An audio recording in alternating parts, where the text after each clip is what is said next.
ምዕራብ ትግራይ ካብ ዋናታቱ ካብ ህዝቢ ትግራይ ካብ ዝምንጠል 6 ዓመት ገይሩ ኣሎ 6 ዓመቱ ኣብ ትሕቲ ፀላእቲ ዘሎ መሬትና ሕዚ ካሊእ ሽርሒ ሒዞምሉ መፅኦም ኣለዉ ሽርሒ ጥራሕ እንተይኮነ ግን ፍርሒ ፀላእቲ ዝንፀባረቐሉ ፍርሒ ፀላእቲ ብተግባር ዝረኣናሉ ጉዳይ እውን ኣሎ ሕዚ እቲ ሓደ ምዕራብ ትግራይ ሰራዊት ትግራይ ይመፅእ ኣሎ ከምቱ ኣብ ዝኾነ እዝዩ እንዳቕረብናዮ ዝቐንና ሰራዊት ትግራይ ይመፅእ ኣሎ ብታሕትን ብላዕልን ብድሕሪትን ይመፀና ኣሎ ከውፃና እዩ ዝብል ዓብይ ካምፔይን ይገብሩ ኣለዉ እቲ ካምፔይን ክመፀ እየ ፅንሕ ኢለ ሰራዊት ትግራይ እውን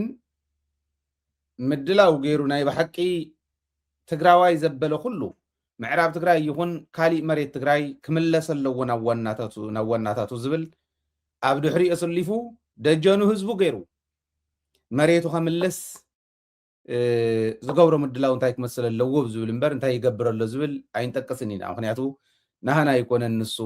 እቲ ዘረባ ንሱ ሰራዊት ትግራይ በዓሉ ዝገልፆ እዩ ዝኸውን ኣበይ በፂሑ ኣሎ መዓዘ እዩ ከምልሶ ካሊእ ዝብሉ ክንሪኦ ኢና ራፍሊ ክንሪኦ ዝግባአና ጥራሕ እንዳልዓልና ማለት እዩ ፀላእትና ግን ከምቱ ኣብ ስክሪን ሕዚ ትርእይዎ ዘለኹም ንሓምለ 5 መፀዋዕታ ገይሮም እኒው የማይቀርበት ታላቅ የድል በዓል ኢሎም ድል ዝብልዎ ዘለው ሓምለ 5 መሬት ትግራይ መሬት ምዕራብ ትግራይ ዝወረርናሉ ኢሎም እዮም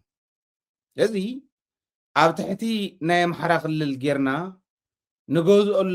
ኣለና መሬት ትግራይ ኢሎም ዝኸዱ ዘለዉ ሓይልታት ከመይ ዝበለ ድፍረት ክህልዎም ከሎ እዩ ዝብሉ ዝብል ንብዙሕ ክሕስቦ ክእል እዩ እዚ ዝብልሉ ኩነታት ግን ሓደ ክልተ እንዳበልና ምልዓልና ናይ ግድን ክኸውን እዩ እዛ እትርእይዋ ዘለኹም ንሓምለ 5 መፀዋዕታት ተገበረትላ እያ ዘይትረፎ ናይ ዓወት በዓል እዮም ዝብሉ ዓወት ንጣልያን ስዒሮም ኣይኮኑን ዓወት ነቶም ፀላእትና ዝብልዎም ናይ ደገ ሓይልታት ስዒሮም ኣይኮነን ዓወት ዝብልዎ ዘለው መሬት ትግራይ ጉሒልካ መሬት ትግራይ እሕዲግካ ናብ ኣምሓራ ምክላል እዩ ትግራዋይ ክንደየናይ ክነዓቕ ከሎ ትግራዋይ ክንደየናይ ክጭቆን ክጭፍጨፍ ክሕሰብ ከሎ እዩ መሬት ትግራይ ካብ ትግራዋይ ሕዲግካ ንዓዲ ኣምሓራ ስለ ዝሃብካ ዓወት ዝኸውን ኢትዮጵያ ከም መንግስቲ ናይ ሃገር መንግስቲ እዚ እዩ ዝገብር ዘሎ ኣብዛ ትርእይዋ ዘለኹም ናይ ናፅነት መዓልቲ እዮም ዝብልዎ ብበዓል ደመቀ መኮነን ደመቀ ዘውዱ ዝተፀውዐ ፃውዒት እዩ በቱ ኣመሓዳሪ እየ ናይቱ ዝተወረረ መሬት ኢሉ ዝሓስብ ዘሎ ብበዓል እሸቴ ደምለው ዝተፀውዐ እዩ ኣብዚዩ ኮሚሽነራት ናይቲ ክልል ክርከቡ እዮም ላዕለዎት ሓለፍቲ ስራሕ ከይዲ ስራሕ ናይ ኣምሓራ ክርከቡ እዮም ላዕለዎት ሓለፍቲ ፀጥታ ክልልን ዞባን ክርከቡ እዮም ኣተሓባበርቲ ናይ ኣስመላሽ ኮሚቴ ዝበሃል ክርከቡ እዮም ኣብ ሕሞራ እውን ህዝባዊ ሰልፊ ክንገብር ኢና ኣይብሉ ልቢ በል ትግራዋይ መሬትካ ተወሪሩ ናብ ዓዲ ኣምሓራ ኣኔክስ ተገይሩ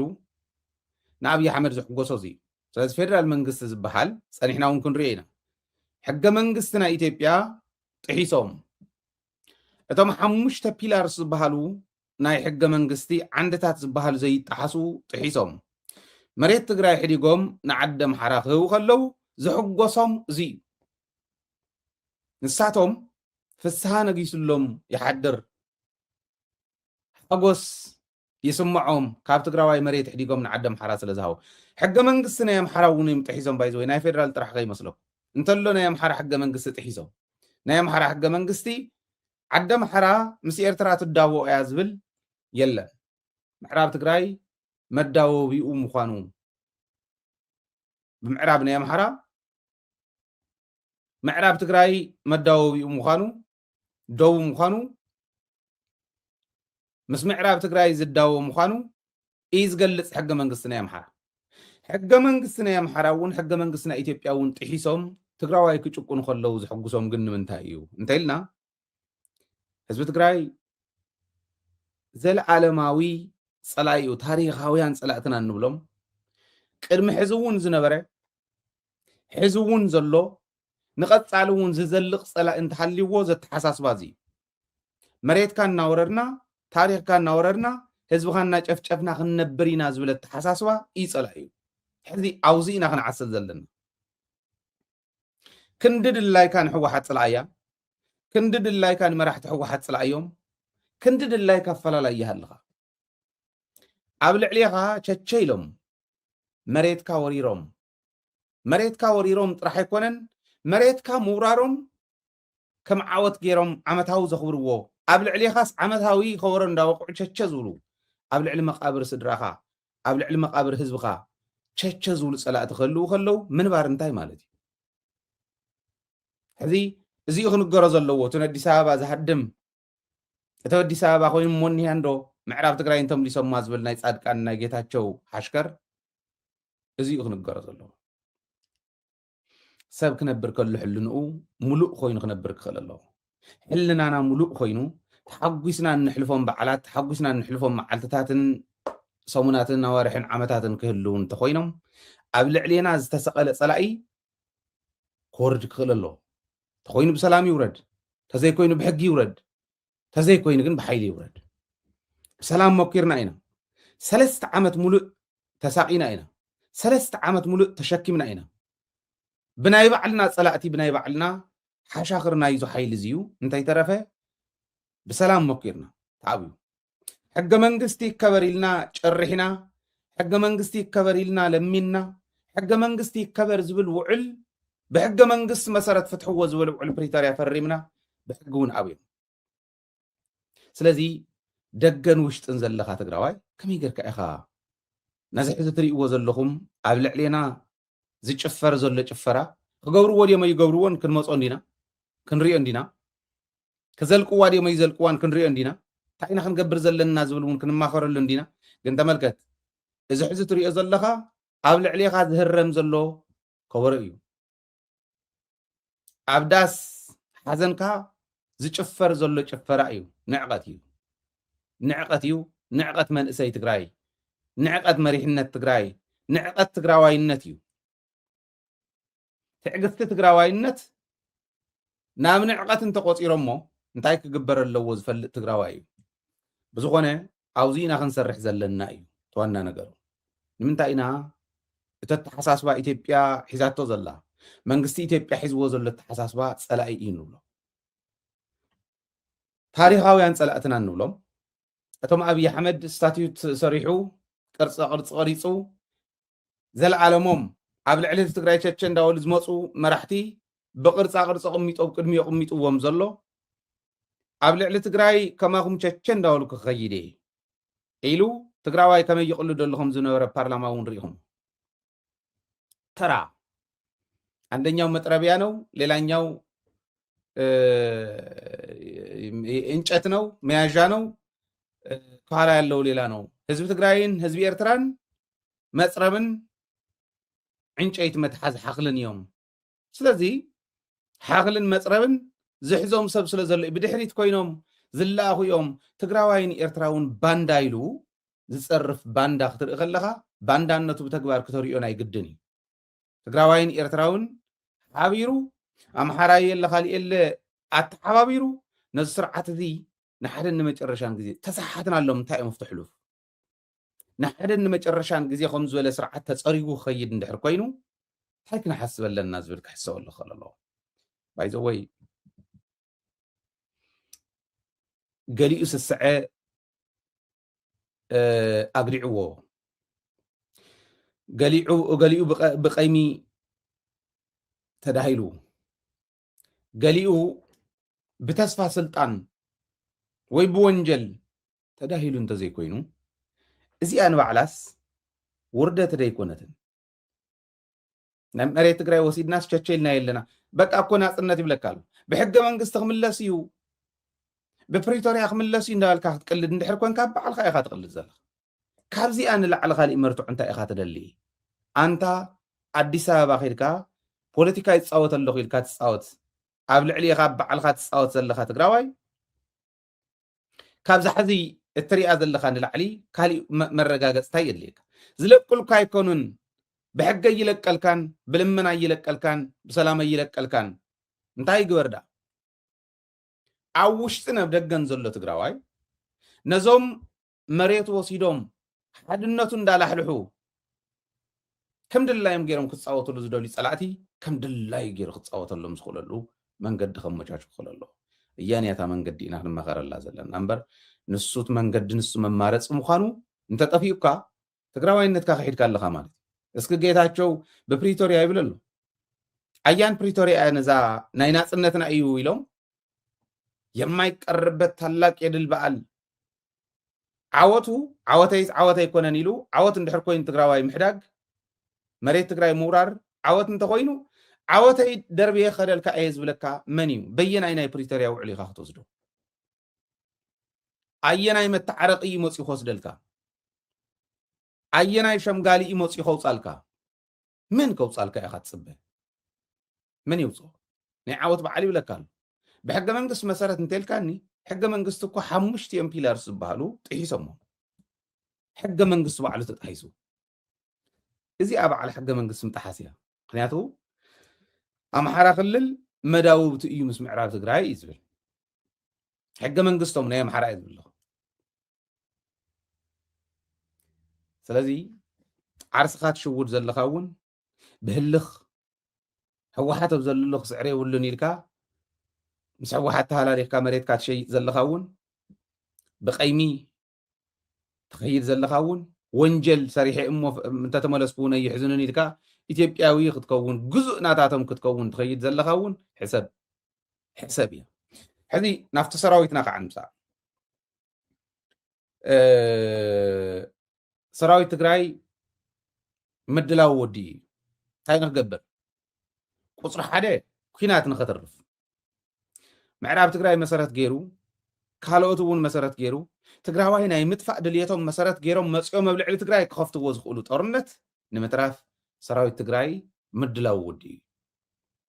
ምንም ጥርጥር የብሉ እዚ ስለ ዝበልና ተዳሊና ይብሉ ኣለዉ ክብል እንድሕር ኮይኑ ኣነ ካሊእ ከዓ ከቕርበልካ እየ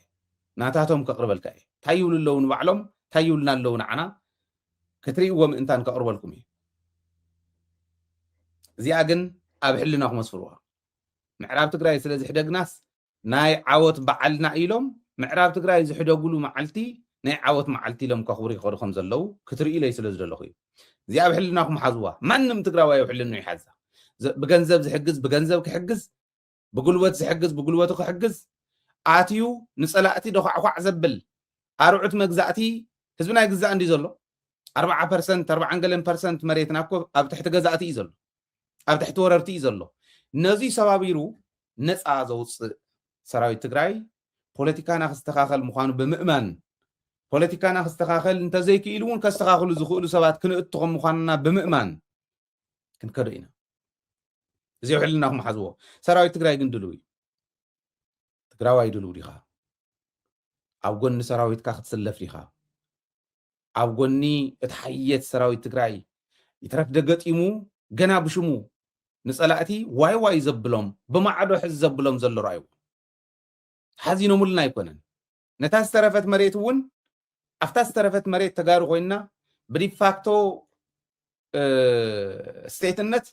ክንቅፅል እስካዕ ሕዚ ከም ተጋሩ ክንህሉ ብቕልፅም ትግራዋይ ብቕልፅም ቲዲኤፍ እምበር ከም ድልየት ፀላእቲ ማጠፊእና ኮይና ኣክሱም እውን ሒዞም የድልቀን ኢሎም ከኽብሩ እዮም ሽረ እውን ሒዞም የድልቀን ኢሎም ከኽብሩ እዮም መቐለ እውን ከምኡ ቀይሕ ባሕሪ እውን ከኣትዩ እዮም ስለዚ ሰራዊት ትግራይ ድልው እንተልናዮ መሪሕነት ትግራይ ድልው ዲኻ ዳያስፖራ ትግራይ ድልው ዲኻ ኣብ ውሽጢ ዘለካ ትግራዋይ ድልው ዲኻ እዩ ድልው እዩ ሰራዊት ትግራይ ከም ዝረኣኹሞም መስዋዕትነት ዝኸፈሉ ብቐዳማይ እውን ጻድቃን ዝቐለደሎም ኣብ ሸራሮ ተረፍ ሞት ኢልዎም ترف درون يلو نحنا ኣብ ሸራሮ ዝተኸፈለ መስዋዕትነት 10 ዕፅፊ ከም ዝኸፍልዎ ስለ ንፈልጥ ይሕርነና እምበር እንድሕሪተ ይመልሰናን ኢልና ኢና ሰራዊትና እውን ተኣምር ይሰሪሑ ካብ መኪና ወሪዱ ብእግሩ ዝኸደ እንተይተረፈሉ ኣፍታ ኣትይዋ ሓድራ ዝተባሃላ ቦታ ኣትዩ ሓዲሩ ወላ ንሓንቲ ሰከንድ የጉደለን ስለዚ ዳያስፖራ ትግራይ መሬትካ ክምለስ ድልው ዲኻ እዩ قرفوا توفلالينا أفلالينا أصبح نجوز اللي بوليتيكا أفلالينا أصبح نجوز اللي خالي أفلالين تحلينا ونصبح نجوز اللي مريتنا خنا ملس كم تجارو حددنا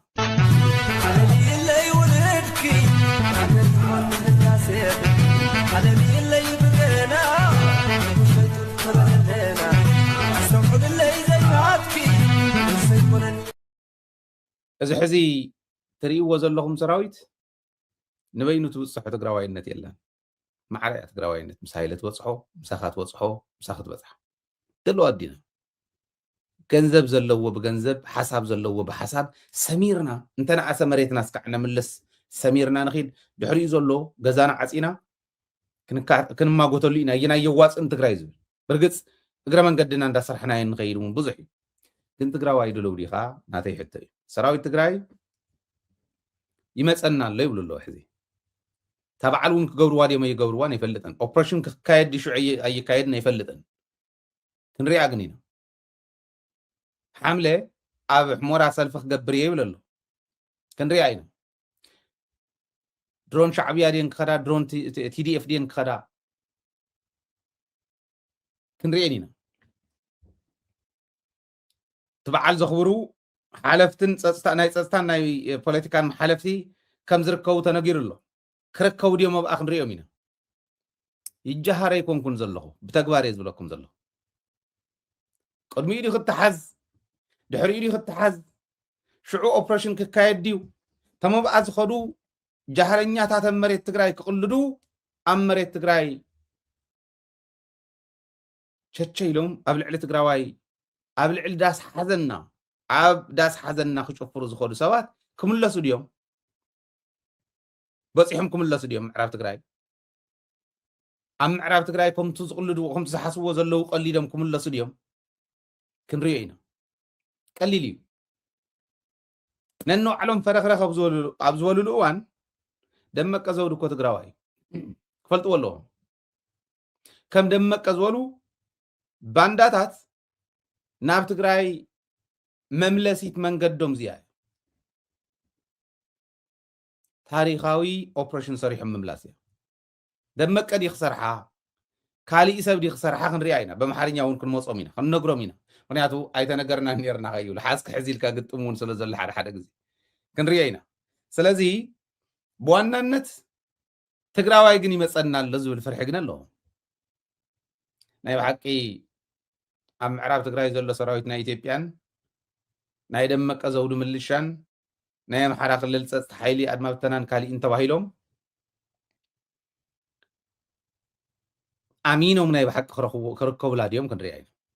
بتكبار زرعي زغو يمصون الله وغني ولا الله بوزي بدحريت 413 يمصنا ويا السودان كيد زولو بوم حجر يمصنا الله بتحتاي 47 بحال يترفدو كلاشن حيزو برين حيزو دشكو حيزو قطيملكا انتي قطملكا غنا يمصله توهايلو ارمي 7 بحال كله كزربلو كله وانتي ترف زفرح زسق ابسريهم زشنوم نصلاتي 47 بحال بتحت له بالعلاي ون ارمتات ناي معراب جنبار ارمتات يموصون الله قال بقى زولو زلي نا حساب بخسغرين السودان يبلو ندون كل زي يبلو ነገር يبلون نايدون كل ارمي بوزي بصلمتي اتمصنا زلا يبلو بصليمو ياتات يبلو بدبر اباي اتات يبلو بوالدباخ تسغريا يبلو دون كل زبحال نحد ناي فانو مرحي سفر ملس زبحال تمال رخيو تزراريوم يبلو حزز زولو زلو እዩ ተስጋኣቶም ንሕና ውፂና ወተራኺቦም እንዲም እንታይ መሆንኩም ክንብሎም እዮም ዝደል ይራኸው ኣይእትወካን ግን ተረኸበ በኣ ኣብ ምዕራብ ትግራይ ተረኸብ ንሱዳን ክሰግር ድንኩል እውን ኢሎም ነይሮም ድንኩል በይኑ ከይመስለኩም ተኣርምታት ተን ኣርምታት ኣርማ 11 በልዋ 17 በልዋ 35 በልዋ 42 በልዋ ታሰጊራ ዝበልናያ ኣርማ 13 ሓንሳብ ሱዳን ይእተውዋን ሓንሳብ ኣምሓጀር ትኸውን ሓንሳብ ብሰንበልያ ዘላ ይብልዋ ዘይብልዎ ነገር የብሎምን ፎቶኻ ፀላእኻ ግን ምዕራብ ትግራይ ጥራሕ እንተይኮነ ኣልዋሃ ምላሽ ለማልሞ ምላሽ ኢልና ክንሓስብ ትገብረና ከም ዘለካ ክትሓስብ ክትክእለለካ ናፅነት እንተኮይኑ ናፅነት ትግራዋይ ዝኽበረው ዚ ንሕና ምስ ህዝቢ ኣምሓራ ሓቢርና ክንነብር ስለንደሊ ብሰላም ክንነብር ስለንደሊ እንተዘይኮይኑ ሰራዊት ትግራይ ቅድሚ ሕዚ እውን ኢልዎ እዩ ኣብቲ ዝሓለፈ ሕዚ እውን ኢልዎ እዩ ሸዊት ቢተው መፅኡ ይገልፅ ነይሩ ሓደ ግዜ ኣልዋሃ ምላሽ ለማልሞ ምላሽ ምስ በልና መሬትና ምስ ሓዝና በቃ ሒዝና ኣለና ኢልና ጠጠው ኢልና ነርና እዚኣ ምስ ወልና ተበጊስና እውን ከይድና ኢና ይብል ነይሩ መንእሰይ ትግራይ ሕልንኡ እንታይ ከም ዝሓስብ ኣይትፈልጦን ትግራዋይ ምንታይ ደረጃ ከም ዘሎ ይትፈልጦን መሬት ትግራይ ወሪሩ ክነብር ዝኽእል ሓይሊ ግን ከም ዘየለ ሕልና መንእሰይ ትግራይ ምንባብ የድልየካ መሪሕነት ትግራይ ኣይኮነን ጥራሕ ትግራዋይ መንእሰይ ረኣዩ ኩሉ ዓዱ መሪሑ ክኸይድ ዝኽእል ዓቕሚ ዘለዎ እዩ ስለዚ ኣብ ምዕራብ ትግራይ ክመፁና እዮም ኢሎም እውን ይሰግኡ ዕድመ ወረቐት እውን ከምታ ዝረኣኹማ ኣውፅኦም ንዕያ ተረኸቡልና ይብሉ ኣብኣ ዝርከብ ዝኾነ ነገር እንተበፂሕዎ ተሓታት ሰብ የለን ኣብ መሬት ትግራይ ኢኻ ትርከብ ዘለኻ ኣብ መሬት ትግራይ ክዕልል እየ ኢልካ ኣብ ልዕሊ መቃብር ትግራዋይ ክዕልል እየ ኢልካ እትኸይድ ኩልኻ ናብኣ ዝኸይድ ኩሉ ኣሚኑ ክኸድ ክኽእል ኣለዎ ምናልባሽ ብጥዕኑ እውን ክምለስ ይኽእል ሬስኡ እውን ክምለስ ይኽእል እዩ መሬት ትግራይ እዩ እመነኒ ታሪክ ክስራሕ ይፍቲ መዓልቲ ዕለት 5 እንዲዮም ኢሎም ዕለት 5 ይኹን ኣብ ድሮ ክብርን ፅባሒቶ ክብረ ብዘይግድስ ቴሌቭዥን ክሕልፍዎ ይኽእሉ እዮም ከምኡ ኢሎም ስጋኣቶም ስለ ዝሰምዖ ዘለኹ ዕለት 5 ኢና ንኽብር ዘለና ኢሎም ቀሪፆም ሓዲሮም እውን ክሕልፍዎ ይኽእሉ እዮም ስጋኣት ተቐጢኖም ከም ዘለዉ ግን ርግፀኛ እየ መረዳእታ ኣለኒ ስጋኣት ጥራሕ ግን እንተይኮነ ኣይትጠራጠር ሕሞራ ክርከቡ ይኽእሉ እዮም ሸ ጦርነት እዩ ኩናት ቀሊል ኣይኮነን ውሳነ የድልዮ እዩ ከመይ ገይሮም እዮም መዓዝ እዮም ዝውስኑ ኣይንፈልጥን ግን ፎቶኻ ፀላእኻ ሬሳኻ እውን ዝምለሰሉ ግዜ ክህሉ ይኽእል እዩ ስለዚ ኣብ ምዕራብ ትግራይ ከምዚያ ሸፋቱ ፀዊዖሙና ኢልኩም ወረርቲ ፀዊዖሙና ኢልኩም እንተተረኺብኩም ንባዕልኩም ንሂወትኩም ኣይትበሉ እዚኣ ክነግሮም ኣብ መሬት ትግራይ ምዕላል ከም ዘይከኣል ግን ኣነ ሃይለ ጥራሕ ኣይኮንኩን ዝነግረካ ደደቢት ሚድያ ጥራሕ ኣይኮነን ዝነግረካ ማንም ትግራዋይ እዚኣ ክነግረካ እዩ ተታሊልካ ብናይ ኣብዪ ኣሕመድ ሴራ ምዕራብ ትግራይ ከምዚ ገይሮም ንክፃወትሉ ትገብር ዘለካ ትግራዋይ ግን ዘለዓለምካ እትናስሓሉ ታሪካዊ ስሕተት ትሰርሕ ኣለካ ፅባሕ ንጎ ትግራይ ምዕራብ ትግራይ ጥራሕ እንተይኮነ ነፃ ክወፅእ መላእ ትግራይ ምናልባሽ እውን ኣደበይ ንሕዝን እንታይ ኢሎም መሬት ትግራይ ኣልዋሃ ምላሽ ለማልሞ ምላሽ እዩ ናብኡ ከየኺዱና ባዕሎም ኣሳ ጎርጓሪ እንታይ የውፅእ ኣዞንዶ ያወጣልዮም ዝብሉ ጎቲቶም ሓርገፅ ደገበል ዶ ከየውፁ ክጥንቀቑ ኣለዎም እዩ ምክረይ ብለይ እንታይ ኢሎም ግን ሓምለ 5 ንስኻ ተኽብር ከለኻ ትግራይ ስቕ ኢላ ክትሪኤካ ከላ ክትርኢ ኢኻ እዚዩ ተጠንቀቑ ኣንቱም ተታሊልኩም ነዚ ትድግፉ ዘለኹም ግን ከም ጻድቃንን ከም ጌታቸውን ትግራይ ፎቅ ኢላ ከይተፋኣኩም ተፊኣቶም እያ ኣብዚ ቀረባ እኳ ጌታቸው ይሄ አሁን ምዕራብ ትግራይ ያስመልሳለሁ ብሎ እዚ ምዛም እያለ ያለው እንዳበለ ቲዲኤፍ ይቅልደል ነይሩ ጌታቸው እንተለገፁ እዩ ንምርኣዩ ፅልይዎ ትግራዋይ ጻድቃን እንተለገፁ ኢና ክንሪኦ ፀሊእና እያ በህዝቢ ትግራይ ከምኡ ዝተፀልኡ ሰባት ድሕሪ ሕዝን ትግራይ ከመይ ገርያ ክትቅበሎም ትግራይ ሓቢርና ክንሪኦ ኢና ብዘየግድስ ግን ናይ ጻድቃንን ናይ ጌታቸውን ጃህራ ትርጉም ኣልባ ምዃኑ ንፈልጦ ኢና ሓደ ትርጉም ዘይብሎም ሰባት እዮም ምክንያቱ ጌታቸው ምራሕ ተባሂሉ ታዛዓበየ ስልጣን ተዋሂቡ ተመኪሩ ዝወደቀ ሰብ እዩ ጻድቃን እውን ቀደሙ ወታደራዊ ውድቀቱ ፍሉጥ እዩ ኣብዚ እንዳገለፅና ፀኒሕና ኢና ወታደራዊ ውድቀቱ ፍሉጥ እዩ መን እዩ ዮሃንስ መንጋግ እውን ይገልፀን እዩ ጻድቃን ተራ ደደብ ሻለቃ እውን ዘይሰርሖ ተራ ደደብ ሻለቃ ዘይሰርሖ ስራሕ ይሰርሕ ነይሩ ኢልዎ ሰሪሑ ኢልዎ ኣብ ናይ ሻዕብያ ወራር እዋን ተራ سنف زبحل شالك زي يسرحو ውድቀት ሰሪሑ ውዱቕ እዩ ኣይኽእልን ወታደራዊ ክእለቱ ዜሮ እዩ ኢሉና ኣነ ከዓ ነጊራኩም ነይረ ቅድሚ ሕዚ ሪጅን 3 ዝበሃል ዓፋርን ራያን ዝሓዘ ናይ ህወሓት ሓደ ሪጅን 3 ሪጅናት እየን ነይረን መስለኒ ሪጅን 3 ዝበሃል ዝነበረ ሓየሎም ደፊኡ ንደርጊ ጨርጨር ኣሕሊፉ ደፊኡዎ ዝነበረ ሓየሎም ንማእኸል ተሳሒቡ ንዓ መርሓዮ ተባሂሉ ኮሚሳር ስለ ዝነበረ ኮሚሳር ዘለዎ ይኣዝዞ ተባሂሉ ኣዛዝ ምስ ተባሃለ ንነዘዘሊኡ ሓየሎም የለን ምስ ተባሃለ ጻድቃን ምዃኑ ምስ ፈለጡ ደርጊ ደፊኦም ዓቐብ ግራ ክሓሱ እንተይተረፈ ኣሕሊፎም ወይ ውድቀቱ ፍሉጥ እዩ ወታደራዊ ውድቀቱ ናይ ጻድቃን ፍሉጥ እዩ ናይ መወዳእታ ነዚኣ ክንዛዝማ እስኪ ብናይ ዮሃንስ ገብረ መስቀል ንዛዝማ ሁለተኛ ዞን እና ሄደ ጾሮና ላይ ሄደ ማን በሚሊተሪ ዓለም ውስጥ ማንም ጀንቆሮ ሻለቃ የማያደርገውን ስተሰራ ዋው መለስ ደግሞ ኢንዳይሬክት እንትን ነበረው መጽሐፉ ላይ አስቀምጨዋለሁ አስመራ ሊሄዱ ነው ሊያስቸግሩኝ ነው ብሎ ጾሮና ገብተው እንደሚጨፈለቁ ያቅ ነበር መለስ ሂዱ ግቡ ብሎ ፈረምልን አሉት ፈረመ እዛ ሄዶ አልቅሶ ወደ አዲስ አበባ መጣ ሰራዊቱ 6 ወር ያለቀው የሻዕቢያ ባለውለታ ነበር ይዘው ሮንግ እንትን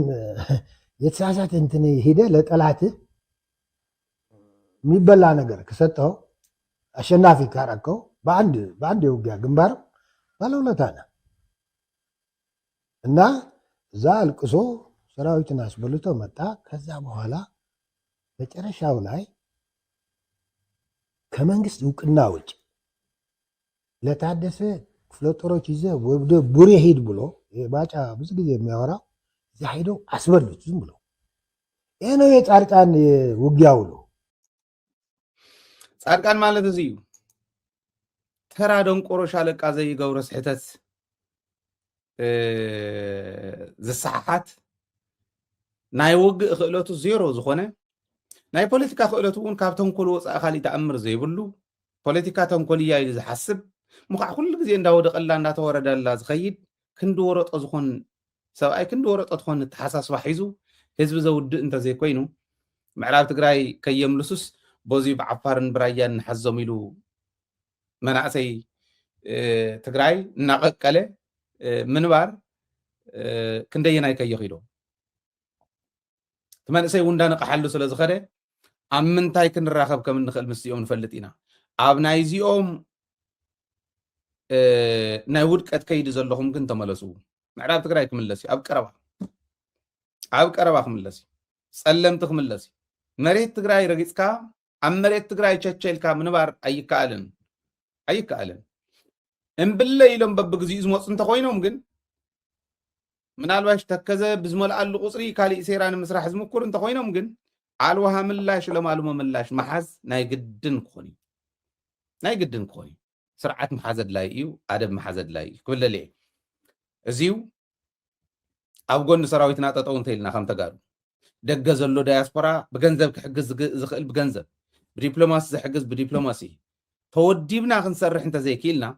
ምዕራብ ትግራይ ክምለስ ከሎ ምንጭብጫብካ ይትር ግደፍ ብጌፆ ዘለካ ተመለስ ጻድቃን ጌታቸው ዘበላሸውካ ተመለስ መሬትና ነምልስ ባህሊ ኣነ እዚዩ እምብለይ ዝበለ ግን ትዘሎ እኹል እዩ ክምለስ እዩ መሬት ትግራይ ክትሓፍር ኢኻ ፅባሕ ንጎ